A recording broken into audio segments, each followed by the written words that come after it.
Customer datang kat kami dengan masalah aircon. Dan bila kita check, bukan aircon je yang bermasalah, tapi di bahagian engine leaking pun dah bermasalah.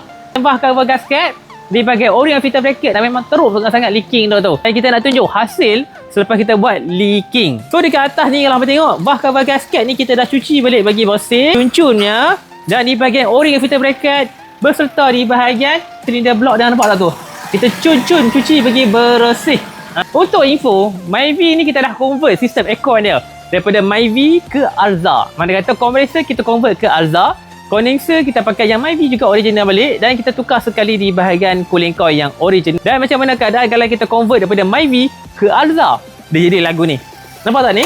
So kita custom sikit di bahagian piping dia. Dan nampak tak ni? Basah tak? Basah. Nah, itu adalah kompresor Alza yang kita guna pakai di bahagian program Myvi ni. Dan mesti nak tengok tahap kesejukan dia tu lagu mana. Mari kita nak tengok.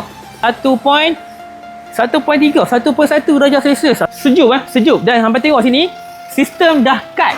Mana kata kompresor dah berhenti. Sebab apa tadi? 1.1 kan. Dia tunggu sat lagi dia jalan balik. Nampak tak tu? Nampak?